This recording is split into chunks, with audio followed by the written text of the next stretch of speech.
Então vamos lá. Começando aqui falando de cidadania, fazendo logo a relação entre direitos e deveres. Eu costumo dizer que o exercício da cidadania é o gozo dos seus direitos, mas também o cumprimento dos seus deveres, o que inevitavelmente nos leva a uma via de mão dupla, onde você tem aí direitos a usufruir, então conhecer e usufruir dos seus direitos, mas também respeitar as leis e cumprir com os seus deveres. Isso é cidadania. E a cidadania no trânsito? Como é que ela pode ser conceituada? Está aí. Consiste em conhecer as leis e as normas que regem o trânsito brasileiro, gozar dos benefícios que lhes são de direito, entretanto, respeitar os direitos dos demais cidadãos. O exercício da cidadania no trânsito é fator indispensável para que a vida em sociedade seja possível. Aí vem aquele dispositivo do Código de Trânsito Brasileiro que nos diz que o trânsito em condições seguras é um direito de todos. E dever de quem? Dos órgãos e entidades componentes do Sistema Nacional de Trânsito. Ótimo, vimos aqui então sobre o conceito de cidadania no trânsito e, prosseguindo, relacionamento interpessoal. Aqui é onde a gente vai conhecer o indivíduo, os grupos sociais e a sociedade. Cada pessoa, cada ser humano é um indivíduo e, conforme o próprio termo já propõe, ele é individual. Ele tem as suas preferências particulares, os seus gostos, as suas crenças. Portanto, ele é diferente dos demais. Não existem dois indivíduos iguais no planeta. E olha que somos mais de 7 bilhões atualmente. Esse indivíduo, obviamente, ele vai ter aí interesses em comum com outras pessoas dentro de uma sociedade que nós vivemos. Quando isso acontece, formam-se então os chamados grupos sociais. São grupos de pessoas que continuam sendo indivíduos, mas têm interesses em comum. Mesmo dentro de um grupo social, pode haver divergências, pode haver conflitos, isso é comum, mas há uma tendência menor que esses conflitos aconteçam entre essas pessoas que têm interesses em comum. Agora, no trânsito, o que acontece é o seguinte: o trânsito ele é uma enorme sociedade. Ele engloba todos os indivíduos, grupos sociais. No trânsito não tem como fazer distinção de pessoa. Todos têm direito a usar o trânsito, inclusive aqueles que não são condutores, que não têm veículos, né? São os pedestres, os passageiros, os usuários do transporte público. Todos eles estão inseridos aqui. Percebam que os grupos sociais aqui foram distinguidos por cores diferentes, né? Aqui nós temos o grupo social verde, todos aqui gostam de verde. Aqui nós temos o grupo social vermelho, todos aqui gostam de vermelho. Mas lembrando que mesmo dentro do grupo social, onde há interesses em comum, cada um é um indivíduo. E o grande desafio do trânsito é justamente esse. No trânsito, todas as pessoas estão inseridas, todas. Não dá para poder fazer separação, distinção de pessoa. Você, por exemplo, torce para o Botafogo, vamos dizer assim, já que eu malhei o Flamengo aí, né? Tem gente que vai até achar que eu torço para o Vasco, não sou vascaíno não, tá, gente? Depois vocês descubram para quem que eu torço. Mas se você é botafoguense, você vai lá para o Maracanã assistir um jogo, você vai entrar na torcida do Flamengo ou do Vasco? Obviamente que não, porque a chance de um conflito acontecer ali são muito maiores do que se você estiver dentro da torcida do Botafogo, correto? Se você gosta de pescaria, você vai lá para o campo de futebol, jogar pelada com a galera, coisa que você não gosta de fazer, você vai para lá para poder arranjar confusão, não vai dar certo. Vai mexer com a galera que gosta de pescaria. Gosta de jogar um baralhinho, gosta de fazer um churrasco, tem os interesses pessoais. Então você vai tentar se agrupar, isso é natural, tentar não, isso acontece naturalmente. Você vai se agrupar com pessoas que têm interesses em comum com o seu. Isso são os grupos sociais, ali você vai conseguir conviver bem. É quando você escolhe uma denominação evangélica, certo? Uma religião. Então você segmenta, olha, eu estou lá na igreja evangélica tal. Quer dizer, você está ali agrupado em pessoas que têm interesse em comum. Agora no trânsito isso não dá para fazer. Isso não é possível, não tem como a gente separar no trânsito as pessoas de interesse em comum. Entenderam? Aí você vai estar ali, se você é botafoguense, você vai encontrar ali no trânsito o flamenguista, o vascaíno, o tricolor. E é aí que os conflitos aparecem. Por isso que no trânsito acontecem tantas divergências, tantos conflitos, porque estão todos misturados, cada indivíduo com as suas particularidades. Se cada um for querer fazer valer todas as suas vontades e direitos, a coisa não funciona. Muito bem, conhecido então esses elementos, vamos ver aqui o indivíduo e o Estado. Qual que é o papel do Estado nessa relação aí? Olha, o indivíduo tem as suas diferenças individuais, ele é particular, único. Quando ele está inserido num trânsito onde nós temos várias pessoas que não são ali selecionadas, qualquer tipo de pessoa pode estar usando o trânsito, você que é botafoguense, o outro que é flamenguista, as divergências aparecem. E nessas divergências, consequentemente, pode gerar conflitos. Aqui nós já estamos vendo o condutor do veículo de trás já buzinando para o da frente. Mas enfim, entra lá a questão do comportamento. Qual que é o seu comportamento face a essas divergências e conflitos? Você é agressivo? Você é passivo? Como é que você reage? Tudo isso a gente vai ver aqui nesse módulo de relacionamento interpessoal. Contudo, quem entra aqui para dirimir esses conflitos, caso eles sejam inevitáveis? Às vezes aconteceu uma pequena colisão no trânsito, ali, um abalamento, um dano material pequeno. Se você for tentar resolver aquilo ali na hora, no braço, de qualquer maneira, certamente vai dar confusão. Fazer valer os seus direitos nem sempre, aliás, na minoria das vezes, é o melhor a fazer no momento, no calor da emoção. Isso não deve ser usado como recurso ali em conflitos que venham acontecer no trânsito. Para isso, gente, existem as leis, o poder do Estado aqui para vir e dirimir esses conflitos. Se porventura você foi lesado mesmo no seu direito no trânsito, mas lesado assim de forma a trazer prejuízo, porque lesou, mas passou dali e não ficou nenhum prejuízo, melhor relevar. Concordam? Agora, alguém colidiu no seu veículo, praticou alguma ação ilegal que veio te proporcionar um prejuízo, não tenta resolver na hora, no calor da emoção, não. Acione os meios legais admissíveis para tentar assegurar o seu direito, mas não na marra, na conversa, no bate-boca. Podem reparar, num acidente de trânsito, uma pequena colisão, não vamos nem falar de vítimas, não. Nunca tem o errado, aliás, nunca não, é difícil falar nunca. Raramente aparece um que assume, não, eu errei, coisa e tal. Mas na maioria das vezes não. E ali já gera um conflito, e já vem o bate-boca, pode partir para agressão física, ou então casos mais extremos, o que não é o recomendável. Bora lá, cidadania. Relacionamento interpessoal é um conceito do âmbito da sociologia e psicologia que significa uma relação entre duas ou mais pessoas. Teve uma relação ali entre duas pessoas, já é considerado um relacionamento interpessoal. Tem o relacionamento, aliás, não existe relacionamento pessoal, né? Como é que eu comigo mesmo me relacionar? Então existe a pessoa, o pessoal, o interpessoal é quando sai daquela pessoa. Então necessariamente já tem que envolver ali pelo menos dois indivíduos. Por isso que aqui diz duas ou mais pessoas. Se tiver 3, 4, 10, 20, 1000, tudo que passou de uma, né? De duas ou mais, já pode ser considerado um relacionamento interpessoal. Esse tipo de relacionamento é marcado pelo contexto onde ele está inserido, podendo ser um contexto familiar, escolar, do trabalho, da comunidade, e no nosso caso aqui, no trânsito. O relacionamento interpessoal aqui, ele acontece no trânsito, que é justamente onde nós temos maior diversidade de indivíduos, de interesses pessoais. Até no trabalho. Às vezes você acha que no trabalho é difícil relacionar com os colegas e tal, mas vejam bem, os que estão ali são pessoas que têm algo em comum, trabalham com o mesmo propósito, trabalham na mesma empresa, no mesmo local, certo? Agora no trânsito não. No trânsito é diferente mesmo, totalmente diferente, e é onde acontece então esse contexto complicado que é o trânsito.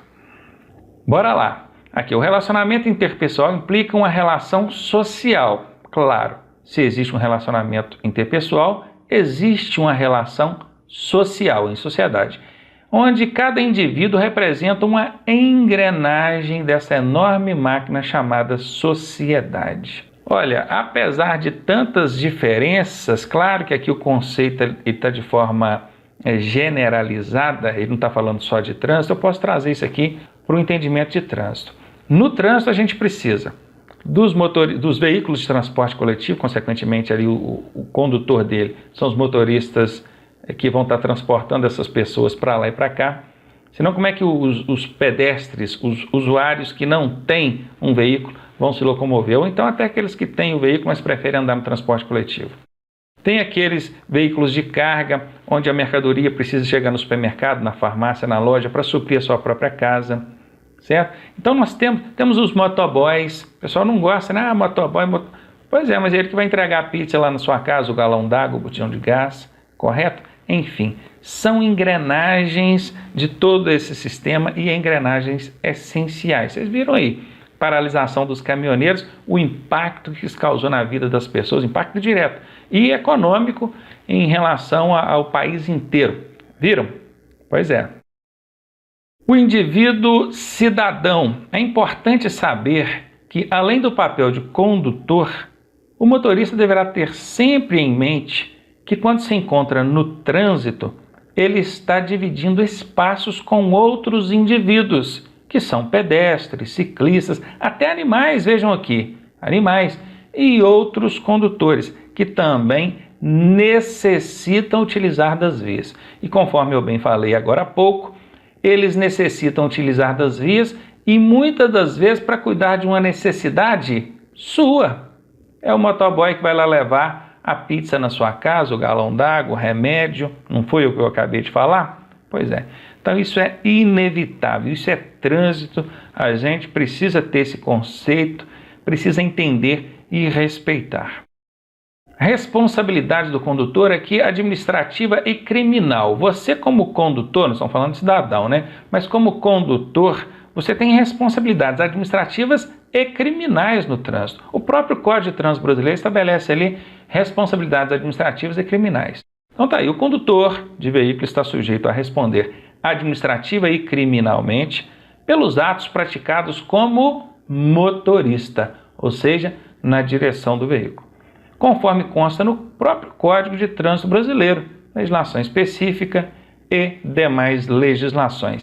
É aqui que entra a questão do conhecer a legislação, as normas e respeitar. Isso também é cidadania. É preciso também lembrar que o condutor tem a nobre missão de ser um condutor exemplar, pois o seu comportamento adequado na condução do veículo pode influenciar, não só pode, como vai influenciar, estejam certos disso, tá? No comportamento de futuros motoristas, os quais hoje são seus passageiros. Não sejam pateta no trânsito, né? Igual esse aqui tá mostrando. Eu, inclusive, gente, eu tenho uma palestra que fala como você tem influenciado no trânsito. Esse é o título da minha palestra. Como você tem influenciado no trânsito. Tá vendo essa criança que está sentada do seu lado aí? Ou lá atrás? Tá vendo essas pessoas que estão dentro do seu veículo aí? Se você é um motorista de um veículo de transporte coletivo, então, nem o diga, né? Toda ação que você pratica ali na direção do veículo está sendo captada, ainda que involuntariamente, por estes que te acompanham. E vão influenciar, aqui fala poderão, mas na verdade vão influenciar de forma positiva ou negativa, a depender da forma que você naturalmente age, ok? Então tome cuidado com isso. Além disso, é de grande importância que o motorista se conscientize da necessidade de se comportar de forma educada. Claro, educação cabe bem sempre, em qualquer lugar, tratando os outros usuários do trânsito sempre com cortesia. Eu costumo dizer aí na avaliação das questões que a palavra sempre é uma casca de banana. Agora, se for sempre para uma coisa bacana, eu não acho que é casca de banana não, tá? Eu acho que pode sim. Exagerar para ser bacana não é inadequado. Seja sempre cortês, educado no trânsito.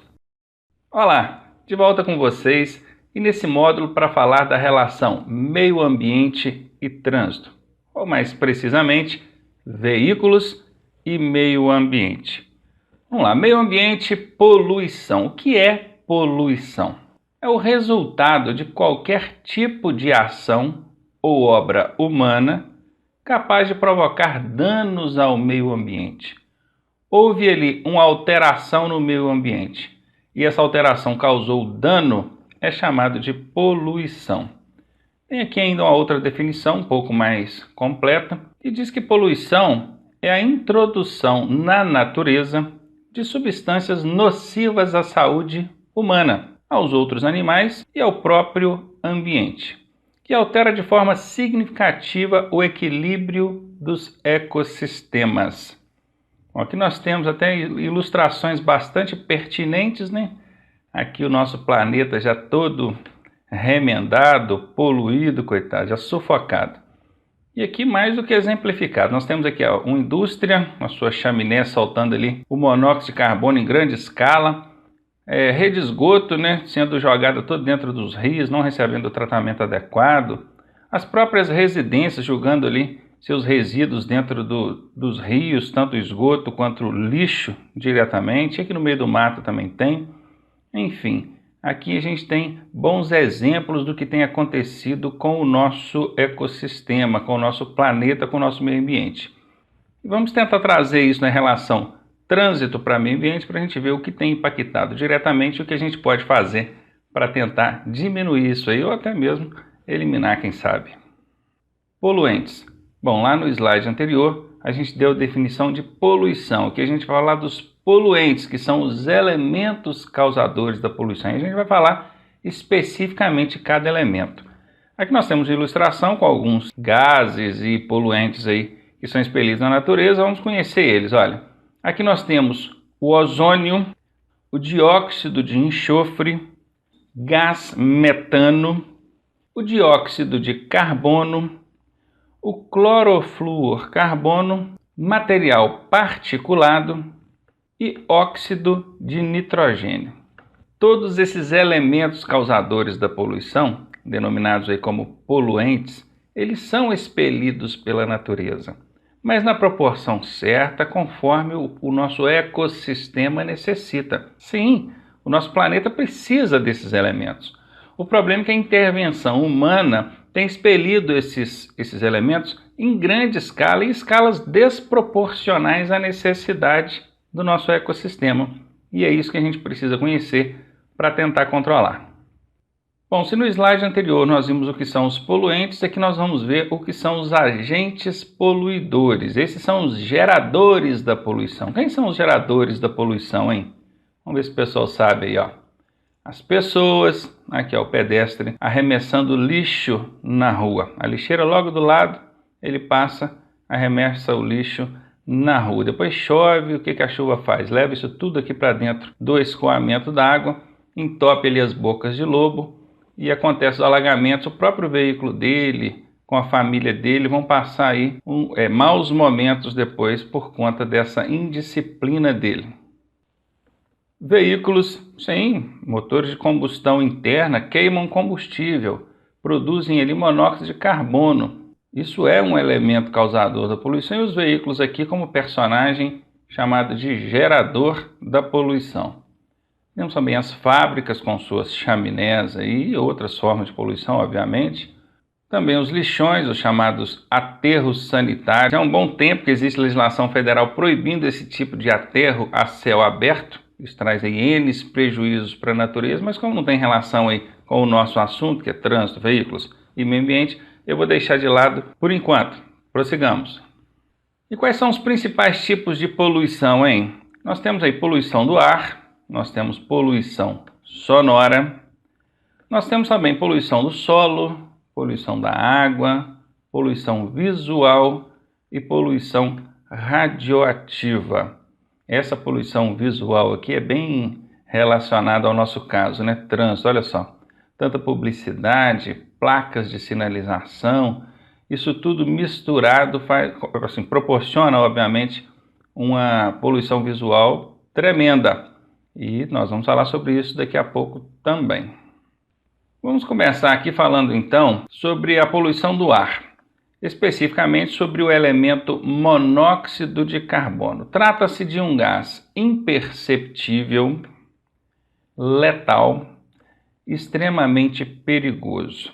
Olha, o monóxido de carbono, aqui até a gente tem na ilustração como se a gente pudesse vê-lo, mas na verdade nós não podemos. Ele é imperceptível, você não consegue ver a fumaça, você vê, o monóxido de carbono não. Você não consegue sentir o cheiro, o gosto dele, ele vem na calada e ele é um gás letal.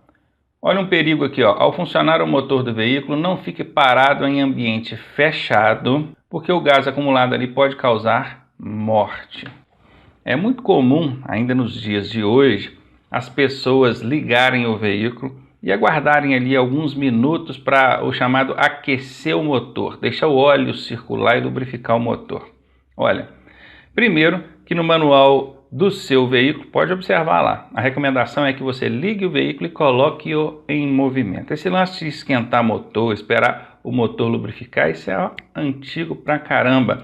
Nós já estamos aí no século 21, pode olhar no manual do proprietário do seu veículo que você vai ver que tem essa informação lá. Ligue o veículo e evite ficar em ambiente fechado. Põe o veículo para circular. Vou até dar um exemplo do que aconteceu com um caso, né? Existem N's parecidos ou similares com esse. Um casal pegou o seu automóvel, que deu uma pane, aí passando um caminhão baú, arranjaram um jeito de colocar esse carro dentro do baú do caminhão e foram lá dentro. O cara fechou, o motorista fechou o baú do caminhão e o casal foi dentro do carro, lá dentro do baú. O que vai acontecer dentro do baú? Claro, calor, vai ficar abafado. Qual foi a ideia brilhante que eles tiveram? Vamos ligar o ar-condicionado. O ar-condicionado só funciona com o motor ligado, né? Então ligaram o ar, ligaram o motor e ficaram lá dentro. O que aconteceu? Monóxido de carbono se acumulou dentro do baú do caminhão. Quando o caminhoneiro parou, que foi abrir lá o baú para ver como é que estava o casal, eles estavam mortos. Foram a óbito por conta do acúmulo desse monóxido de carbono ali dentro. Então isso é sério, é perigoso, ele mata na calada, na surdina, você não fica nem sabendo. Você está ali dentro de uma garagem fechada, de um condomínio, de um prédio. Aí ligou o carro, está lá, de bobeira, mexendo no celular, esperando o carro aquecer. Dali a pouco, você já sente ali desacordado e pronto, dali para frente você não sabe mais o que aconteceu. Quem te encontrar, pode encontrar em condições irreversíveis. Então tá aí, dada a dica, cuidado com isso. Outro elemento causador da poluição do ar, aqui o dióxido de carbono, chamado CO2. O dióxido de carbono, também expelido ali pela queima do combustível nos veículos, forma essa camada, essa redoma espessa aqui ao redor do planeta. Isso aqui retém as radiações do Sol. O que acontece? O Sol aquece a superfície terrestre, parte desse calor precisa ser dispersada. E com essa camada de carbono aqui ao redor do planeta, esse calor fica retido, provocando o chamado efeito estufa. Efeito estufa justamente por isso, porque o planeta se sente dentro de uma estufa. Os efeitos são quais? Esse aqui, ó, calor excessivo, derretimento de geleiras, aquecimento global. Esses são os efeitos trazidos aí pela produção excessiva de CO2. Os pântanos, florestas, até fezes de animais produzem CO2.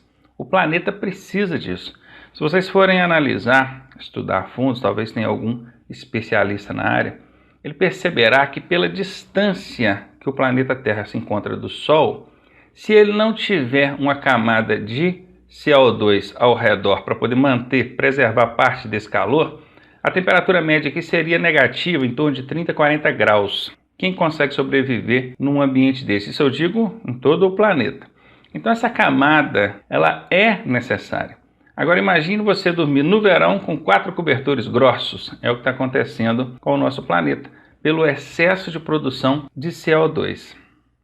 Outro elemento, também poluidor do ar, é o dióxido de enxofre. Esse provoca a chamada chuva ácida. São elementos aqui produzidos por automóveis, indústrias, residências e também pelas florestas, né? Rios, lagos, lagoas. Aqui a gente tem uma mistura, uma fusão desses elementos oxidantes com o vapor d'água e provoca, né, gera a chamada chuva ácida. Quais são os resultados? Desertificação e corrosão de estruturas metálicas. Quando a gente fala chuva ácida, a pessoa já logo imagina, pô, vai chover ácido, já vai pingar na gente queimando tudo. Não é assim não. É quase que imperceptível, mas existe. A acidez na chuva, ela aumenta, quase que imperceptível, repito. Mas quer ver como é que dá para perceber? Deixa o seu veículo dormir ao sereno, por exemplo, não precisa nem ser a chuva, né? Só o sereninho que cai ali durante alguns meses, 6 meses, 1 ano, você vai perceber ali a pintura toda corroída. Isso é efeito do excesso de acidez